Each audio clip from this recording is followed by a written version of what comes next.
Judging from the mood just now, it was possible I would meet many more Asahina-sans from different time planes.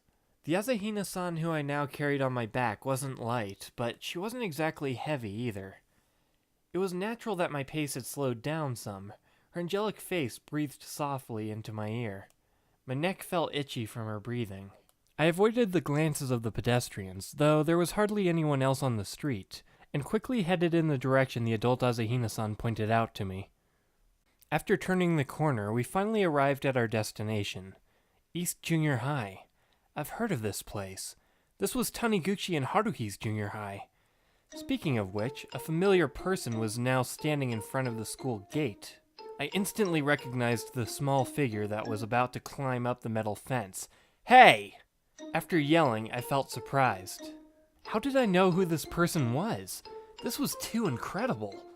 I looked at the person's back. The height was much shorter, while the dark straight hair was neither long nor short.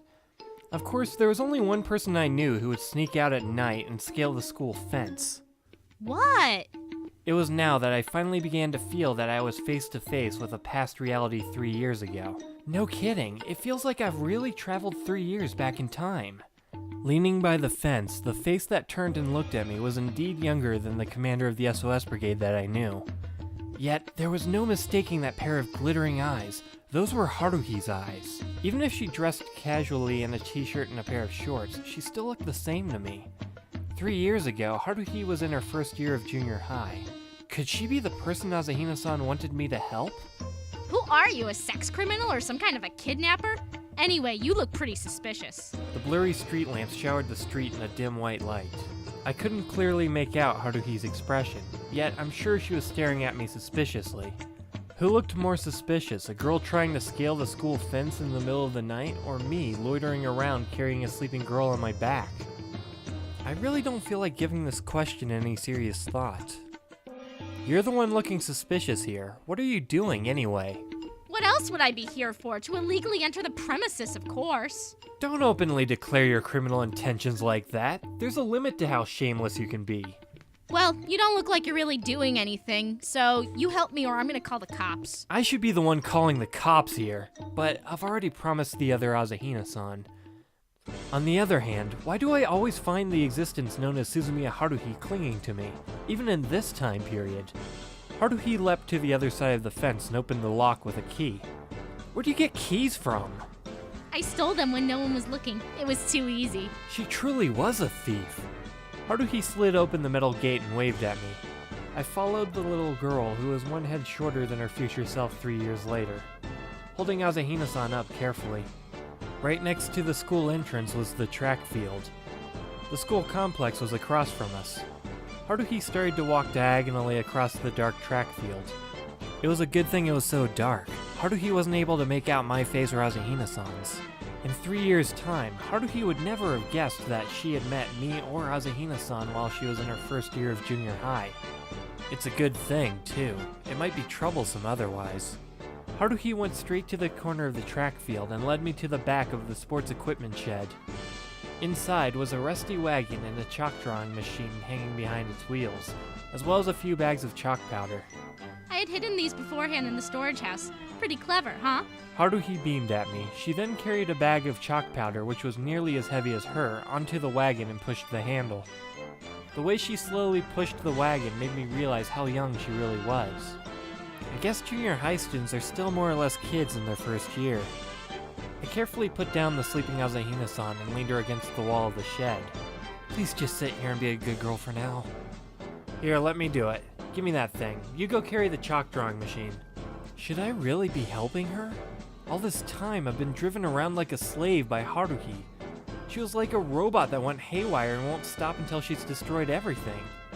She stayed the same from the past all the way to the present. It seems a person's inherent nature won't change so easily in the space of 3 years. Follow my instructions and draw the lines. Yeah, you, because I need to watch from over here so I can see if you make any mistakes. Oh, what the hell? You're doing it wrong. What are you doing? To be able to order around a high school student she'd never met before without even hesitating, there's no doubt this is Haruhi. If this was my first time meeting this junior high school girl, I probably would have thought she was mentally insane. That is, if I knew her before meeting Nagato, Asahina-san, and Koizumi. Following Haruhi's instructions, I drew white lines along the left and right side of the track.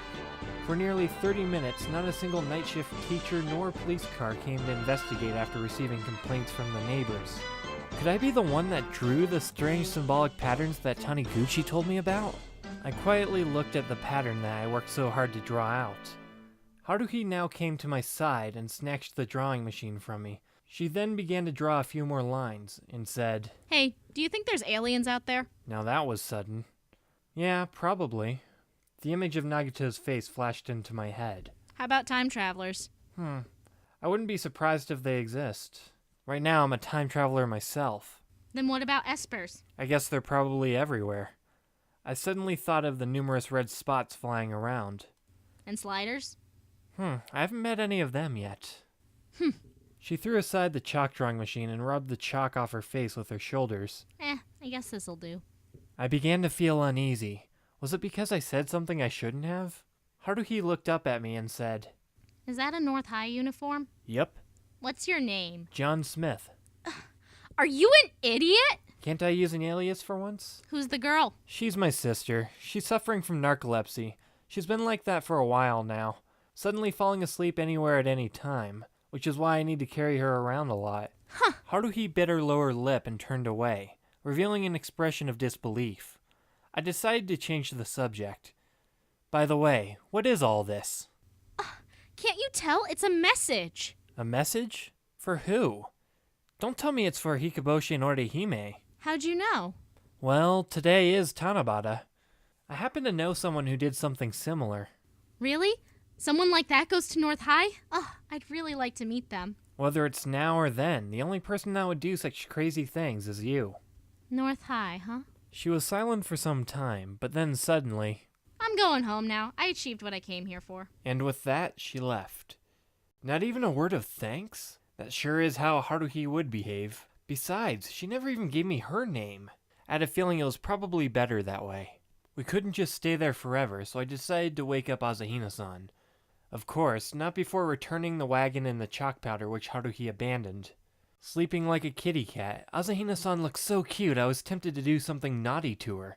But in the end, I resisted this urge and slowly shook her shoulders. What? Opening her eyes, Asahina-san began to look around non-stop. Where are we? What time is it? How should I answer her? Just as I was about to answer... Even in the dark, I could tell her white face was now even paler than usual. Asahina-san searched herself with both her hands. The TPDD? Oh no, it's gone. I can't find it. Asahina-san was on the verge of tears. Then after a while, she started to cry. She looked just like a kid who got lost. She rubbed her hands over her eyes and wept. Now's not the time to adore her cuteness. What's a TPDD?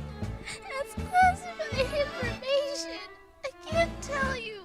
Let's just say it's basically the time machine I used to get here.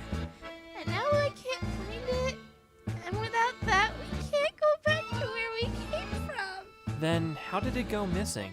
I don't know. I'm not supposed to lose it. I just don't know where it went. I thought of the other Asahina-san who was touching her a while ago. Couldn't someone come and pick us up or something? It's impossible. Asahina-san explained to me as she sniffed that every event in the time plane has been decided. So, if there exists a TPDD, then it should be with her. And right now, she no longer has it with her. Then that means it's already inevitable that she would lose it. So it's been decided that she no longer carries it. Well, something like that. What's that all supposed to mean anyway? It means if we can't find it, then we're gonna be stuck here for 3 years. We won't be able to come back. Okay, now things are getting serious. Yet somehow, I don't feel alarmed. The adult Asahina-san never told me anything about this. I'm guessing she's the one who took the TPDD away in the first place. I deduced that Asahina-san Big came here to the past just for that purpose alone. For the Asahina-san who came from a further time than this Asahina-san, this was inevitable. I moved my eyes away from Asahina-san, who was sobbing uncontrollably, and towards the track field. The mysterious pattern that Haruhi had thought up and made me draw looked very scrambled up. The teachers and students of East Junior High are probably going to get a shock when they see this tomorrow. I just hope these scribbles aren't curses aimed at aliens. As I was wandering away, it finally hit me. It was dark everywhere. The school was only dimly lit by the blurry street lamps outside. As the white lines I drew were so big, if I didn't stand back some distance, I wouldn't be able to see it all, which is why it took me so long to discover it. I reached into my pocket and took out the Tanzaku Nagato gave me. On it were the mysterious geometric shapes. There may be a way out of this. Asahina-san looked at me, blinking her eyes, while I continued to study the Tanzaku. The symbols drawn on it were exactly the same as Haruhi's message to the stars. We hastily left East Junior High and came to a high-class apartment complex near the station. Isn't this Nagato's house? Yeah, I didn't ask her specifically when she came to Earth, but I'm sure she was here 3 years ago, right? I stood at the entrance of the apartment complex and pushed the button for room 708. A beeping sound was heard through the intercom. I could feel the warmth of Asahina-san's nervous hands through my sleeves. I spoke into the speaker. Hi, is this the residence of Nagato Yuki? There was silence on the other end of the intercom. I don't know how to say this. Silence again. I'm a friend of Suzumiya Haruhi. Does that make any sense to you? A frozen-like breath could be heard through the intercom. A brief pause, and then... Come in. The main gate opened. I led Asahina-san, who was looking terrified, into the elevator. We arrived at the 7th floor and came to room 708, which I had visited once before. I softly pushed on the door, which opened slowly. There stood Nagato Yuki inside the door. Everything felt surreal to me. Was it really true that we had traveled back in time? Nagato looked exactly the same, which led me to doubt whether we had even time-traveled at all. The way she wore her North High uniform, looked at me with her emotionless eyes, her seeming lack of body heat, and her sense of existence were no different from the Nagato I knew. The only difference I could see was the Nagato I knew had recently stopped wearing her glasses, while this Nagato wore her glasses just like when I first met her. Hey. I raised my arm and gave a friendly smile. Nagato was as devoid of emotion as ever. Asahina-san hid behind my back and trembled. Could we, come in? Nagato silently turned back into the apartment. I took that as permission to enter. We took off our shoes and headed into the living room. It was just as empty as 3 years later. Nagato stood still and waited for us to come in. Left with no choice, I decided to continue standing and explain everything to her. Where should I begin? From the first day of school when I first met Haruhi? That's one hell of a long story. Skipping through the details, I gave her a brief summary of what has happened. Her emotionless eyes continued to stare at me through her glasses. I think I spent about 5 minutes explaining. Though personally, I believe the summary for this Haruhi story was nonsensical to say the least. And so, the you from 3 years later gave me this. Nagato gazed at the Tanzaku, her fingers hovering over the strange symbols as though reading a barcode. Understood. Nagato simply nodded her head. Is that so? Wait, I've suddenly thought of something that's really bothering me. I placed my hand on my temple and said, It's true that I've known Nagato for some time, but for you, it was 3 years ago. That is, for you right now, this is the first time we've met, right? Even I didn't understand what I was talking about, yet Nagato's glasses flashed as she calmly replied as though nothing had happened. Yes. Then... Obtaining permission for memory sharing with alternate temporal disparity. Downloading reversible time plane data. What the hell's that? The me that exists in the time plane 3 years from now, and the me that exists in this time period are one and the same person. So what? Isn't that supposed to be the case? But it can't be possible for you to share the same memories as yourself 3 years later, can it? It is possible. But how? Synchronization. I still don't get it. Nagato stopped replying and slowly took off her glasses. Her emotionless eyes blinked at me. That was indeed the face of the bookish girl that I recognize. Why are you wearing a North High uniform? Have you already started school? No. Right now, I'm on standby mode. Standby mode? Don't tell me you plan to stand by for 3 years. Yes. That's really patient of you. Don't you ever find it boring? Nagato shook her head and said, That is my mission. Her clear eyes looked straight at me. There is more than one way to move through time.